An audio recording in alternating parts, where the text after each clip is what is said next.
What up? It's your girl Amazing Grace Daily, and we're back with another video. Today I'm coming to you with a story time about how my television got broken.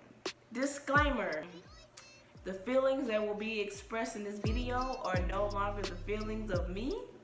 It's just a fun story time to tell, so let's get into it. It all started Monday night, September 10th. My roommate was off for work for the next 2 days, and that's the time I go to work. I got ready for work. I came out of my room to leave. I believe it was the first time that she had friends over, and I was like on the way to go to work. So I come out and I greet everybody, and I kind of just scanned the room. I really didn't really know who was there. Like, I know I saw two people for sure that I knew that we always hang out with, and then it was a guy there that I knew who he was because I've seen him in school. We weren't in the same grade, so I just saw him. I knew I'd seen him on campus before, and now he was in my house. I went to work, had a good day. Then I came home, and then the first thing I noticed when I came in the door was my fidget spinners weren't on my TV stand. I don't like my stuff being touched. I had got 2 fidget spinners when I was working at the store I was working at with my roommate. When I got them, I wasn't working there at the time, but I got them from there. It was like limited edition Marvel fidget spinners, and I got the Captain America and Iron Man because of the movie. And I came home, I saw one like right here by the fireplace, and I couldn't find the other. And I'm thinking, like, the literal first thing that I think about is that guy took my fidget spinner. So I just started looking around, like getting heated. Like, I'm like, oh my God, I can't find the fidget spinner. And then I end up opening the chair that I'm sitting in now, and I found it.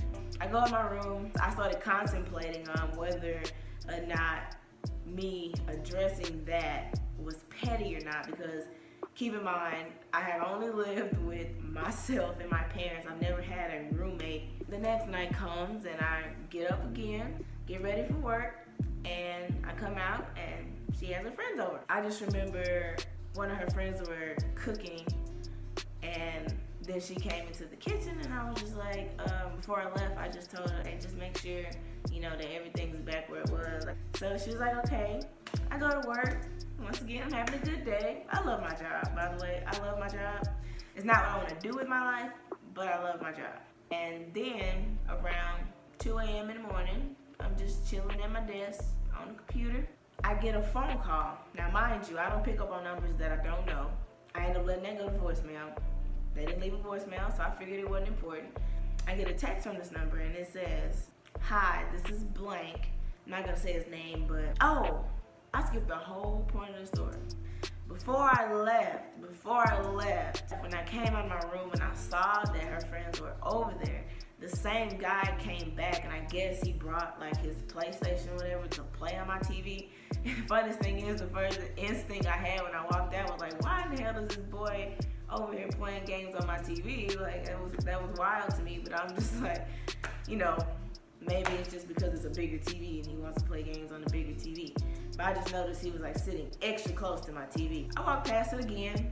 I live with somebody. I got to get used to this. I live with someone. Things like this are gonna happen. That's the part I missed. So now I'm at work, get a text from this number from so-and-so saying, hey, I'm at your house right now. Let me read it. Okay, I had to pull it up on my MacBook because I'm filming on my phone. So he says, hi, this is blank. I'm in the living room, And I tripped and fell into your TV. I apologize. Understanding my apology won't fix it, but it was an accident. Now, the way my living room is set up, I did not comprehend how somebody could fall through my TV. But Regardless, he fell into my TV. And when I tell you, when I read that message, he sent me 2 back-to-back. That wasn't all he said. That's just a glimpse of what he said. But basically, he was just saying that he apologized and it wasn't my roommate's fault and stuff like that, which I already knew.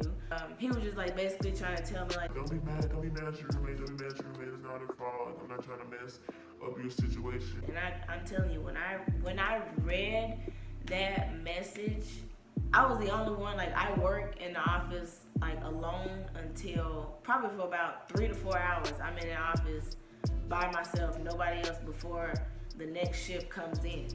So I was in that office Fuming. when I tell you I was fuming. I was so heated, I was shaking because I couldn't really, like, I yelled and stuff because nobody was in the office yet. Like, I got goosebumps, like I was shaking. I ended up just pacing. I was pacing in the office. I just had to decide, I can't get as mad as I want to right now because I'm at work. I gotta do my work, I gotta go concentrate. And for like 30 minutes straight after that, I couldn't do my work. Like, I couldn't concentrate and I couldn't do anything. So I had to calm down. I just gotta bottle all this in until I get home. When I get home, It's not gonna be pretty. but for now, I got to bottle all this in for like 4 more hours after hearing your TV that you worked so hard to get was broken. I didn't even believe it. Like, halfway I didn't even believe it. I was like, I hope this isn't a prank. but I'm like, my roommate is not a YouTuber yet. It's not even that serious. So I know it's not a prank, but I really wish it would have been. Time goes on. I'm still at work. And I remember, like, my boss, one of my bosses, came in to check on me or just to see me. He was like, what's wrong with you? And I ended up telling him what happened. He was like, man, if that was me, I would have had to leave work and go kick some. I was like, honestly, I'm not even finna lie to you. If I would have got the TV I wanted, which was over $1,000, I would have had to clock out. I was like, I'm gonna let you know. I would have came back, but I would have had to clock out. So, cut to, time goes on. I finally leave work. I'm just fuming. Didn't know what to expect, didn't know what the TV was gonna look like, and I was just scared. I was just really scared. I drive home, and then as soon as I get into my apartment complex, my heart just starts beating out of my chest. Like, I'm just feeling it, like, whew. Walk up to the door. I open the door, and as soon as I walk in, like, as soon as you walk in, you can see my TV. You can see, like, it's sideways. And so I look, and I see it's sitting up like it was when I left. And I don't know, I just kind of envisioned when I came back, I just felt like it was gonna be, I don't know why I thought this, but I just felt like it was gonna be on the couch or like laying, you know, flat. I don't know. I don't know why I thought that. But I just thought it would be like laying somewhere. Because when I think of somebody falling into a TV, I thought it would be different. I ended up putting my stuff down, and mind you, the way that we're like faced on the building, we don't get direct sunlight. I don't get direct sunlight at all in the living room and in my room because it's both like on the patio, and our patio is so wide, it blocks the sun. And then the side that it's faced on is another building right in front of it. So we literally get no sun in here at all, and it's really nice. Said all that to say, I couldn't really see what the TV looked like because it was 8 a.m., 8:30 in the morning when I got home. I couldn't see what it looked like because all the lights were off, and it was just like a glimness coming in from the patio door. I come around and I look at it, and I see, like, you can see a piece at the bottom of the TV where you can just take it out. So I touched it, and like it kind of came out. And then after that, you can kind of see like the lines going through the TV like this. But it still didn't look as bad to me as I thought it was gonna look. Like, I thought that it was gonna have like a dent in it. Like, the way I envisioned him falling into it, like it was gonna be dented in, like the screen was gonna be in, but it wasn't. It was just cracked. I've seen a broken TV, but I don't know. I just thought it was gonna be different. I don't know. Something just tells me, you know, Turn on the TV. turn the TV on. Just turn the TV on. I turned the TV on. And when I turned the TV on, all you could see was, in the middle, it was just this whole big white glob. And then the rest of it was still black. And then you could see like the rainbow lines going through it. When I saw that, I yelled really loud. I was just like, and I just knew that in that moment, I snapped. I snapped. The last time I got this mad Because I've been mad, but that was like in relationships. Like, besides any relationship, nothing has really ever gotten me mad since I've been an adult. The last time I've been as mad as I was about my TV was probably when I was a teenager at my mom.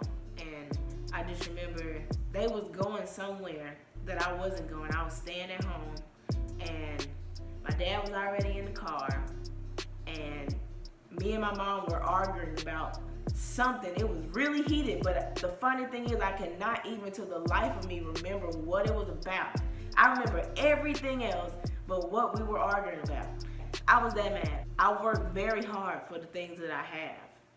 And the story behind the TV was back in 2016, in December, I make the most money in my job. We call it peak season. I made enough money to finally get a bigger TV. I just wanted one for my living room. I always had a small one in my living room because it was my first apartment. That peak season, I worked, not just for the TV, but I got the TV with some of the money for a whole month and a week. I worked 16 hours a day, 6 days a week. If I wasn't at work, I was home sleep.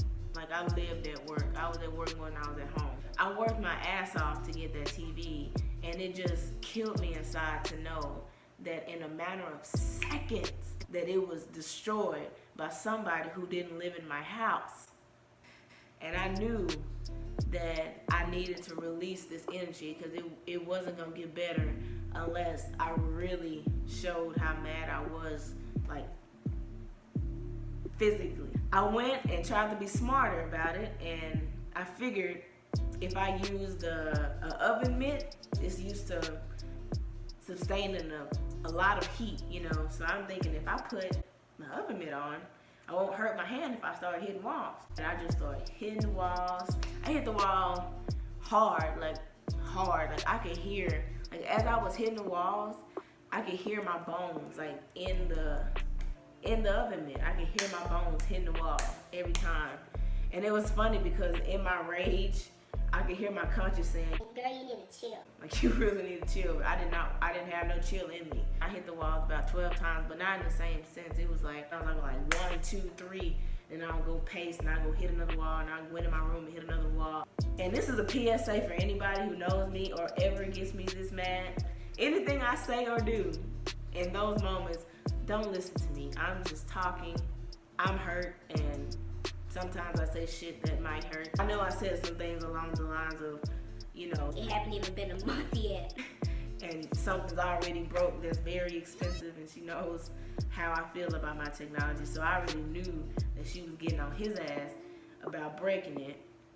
The one thing that just kept like going through my mind was like all the I told you so that was about to come. Even though this happened, I don't regret moving in with her. I know that things can happen, and just as much as it is important to me, I can always get that again. But you can't get a friendship back. If I consider you a best friend, I consider you my family. And it's just like with your family, like you can be mad at them, you could like do a whole bunch of shit to your family, but your family will always be your family. I literally felt like the hawk in this situation. I went and got my keys. Our storage closet outside has a key on it, so the one key goes to everything. I keep my TV boxes in the storage room so it won't take up space in the closet. I went out there, I just opened up the patio door, went outside, got the box, slammed that and I grabbed the TV, like I picked it up off the TV stand and I put it in the box because I was just like, I don't want to see this TV no more. I do not want to see. My baby broke. Taped it up, took it right back outside, all in while talking all the shit. Slam the patio door. Then I just went in my room. I know my roommate, her best friend was here too. I know they either woke up when I yelled, or when I started punching walls, or when I slammed the patio door, probably upstairs if they were up there heard that shit. It was crazy too because I've never seen myself that mad in a long time.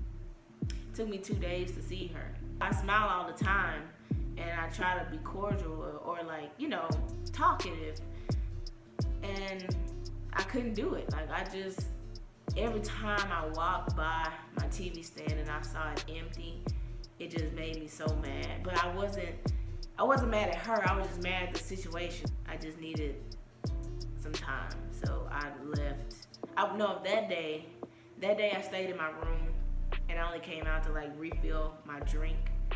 I was so mad I didn't even cook because I didn't want to stay out in the open in like the common area, like in the living room too long. I ordered some Uber Eats, some Williams chicken Uber Eats. So it wasn't until that next morning that we even talked.